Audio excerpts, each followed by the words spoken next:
মদন মিত্র তার DNA problem হয়ে গেছে আর মাথা প্রবলেম হয়ে গেছে। যে লোক আরে মদন মিত্র যদি ডিএনএ খারাপ হয়ে থাকে তাহলে তোর কি হয়েছে? হ্যাঁ, তোর তো মাথা যদি ঠিক থাকে, তুই তো আজকে তৃণমূল, কালকে বিজেপি, আবার তৃণমূল, আবার বিজেপি, তো তোর ডিএনএ নিজে ঠিক আছে? আগে সেটা বল। ঝগড়া করে হাঁটতে পারে না, চলতে পারে না, পুরো হাড় ভাঙা আছে।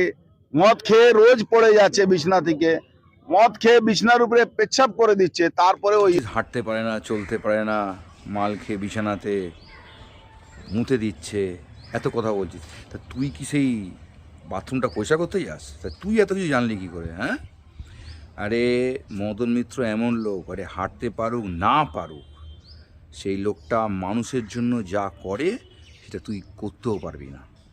তোকে আর একটা কথা বলে দিই, বুঝলি অর্জুন সিং, তুই যেদিন অসুস্থ হবি, যেদিনকে এখানে আসবি ভবানীপুরে, দেখবি এই মদন মিত্রই তোকে ভর্তি করে দিয়েছে, বুঝলি? ও লাভলি, জেনে রাখ, হসপিটালের জন্য, মানুষের ভর্তির জন্য, অ্যাডমিটের জন্য যেটা করে সেটা তুইও করতে পারবি না। এবং সেটা সব পার্টি, যে কোনো পার্টি থেকে মদনদার কাছে এলে মদনদা চোখ বন্ধ করে তার উপকার করে, সেটা তুই জীবনে পারবি না। তুই কি বাথরুমটা পয়সা করতে গেছিলি? হ্যাঁ, আমার তো মনে হয় তুই পয়সা করতে গেছিলি। তুই নিজে দেখ, তুই নিজে কী করিস, বুঝলি?